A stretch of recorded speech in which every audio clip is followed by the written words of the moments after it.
For the past several weeks, we've been reporting on some of the events taking place in North Dakota, where the Sioux people have refused to allow a pipeline through their territory.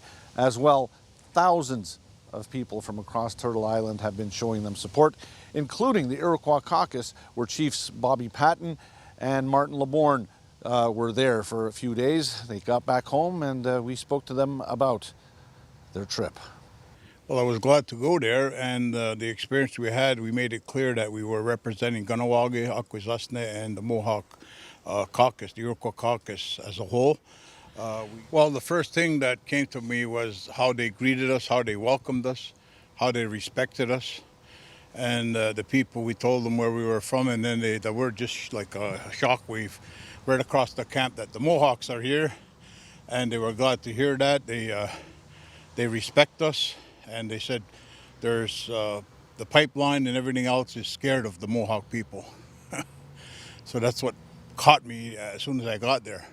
And within talking to different people, because I sat down and Bobby and Chief Troy Thompson, Jeremiah made their way into the crowds and walked around and talked. And I talked to just about anybody that I could get their ear, or they came and sat and talked with me. A lot of elders. I guess leaders of the camps we talked to. I met one lady that was in Wounded Knee from 73. She didn't remember me, but she remembered my brother was there. So that was good. You know, it was like a memories of it. And when I got there and I seen all that, God, the first thing came to my mind was 1990, but so many people there at the first camp. And it was the feeling there and the strength that was there. It's unbelievable. It's unbelievable.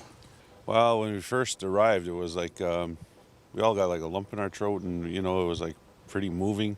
We first came upon it was called Sacred Ground. It was like a smaller encampment, and when we moved up further, we had we always see this thing on TV or Facebook about Sacred Stone.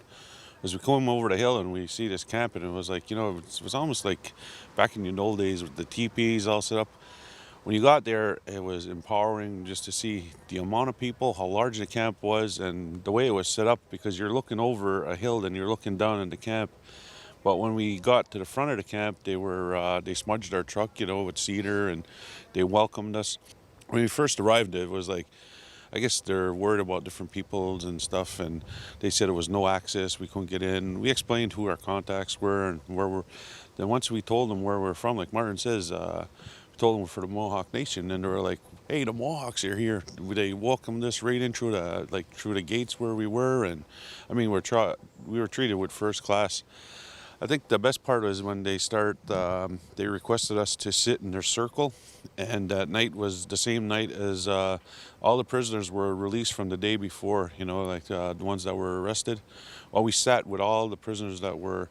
And they talked about what they went through and what they got to go through, and so then we spoke as Kanawake about staying strong, and you know, we touched on about 1990, what we went through, and there was a few other discussions that took place, and so we just discussed a little bit, but we just more to uplift them because they were pretty much down. So after we talked, Troy talked, and Martin, he gave the opening prayer and he spoke in Mohawk, and you know, it brought the spirits up. But as even like the next day when we went back after we did all the groceries and stuff for the camp, and their spirits, or you know, we brought their spirits up. Well, where they're at right now is well, you know, the court system, the way it works, it's slow moving, right? But everything's in the court and starting to look somewhat promising in the courts, because well, they're getting ready to, they're digging in for the long haul. They're preparing for the winter months. They're not moving. I mean, we met a young lady, her little baby. She says, "I don't care. We're not leaving here. Even if I freeze here, we're not leaving this." They're not getting past. They're not passing. I mean, there was like so much of that going on. Like many people, they're not leaving, and they're not gonna give up the fight. Happy. And as for the tract of land that's there, it's on the engineer, the Army Corps of Engineers. It's in that tract of land. It's a federal land. So where their camp is on both sides of the river, that's where they put their camps. So eventually they're going to get there, but they won't be able to go through the camp with the pipeline, and that's where they dug in.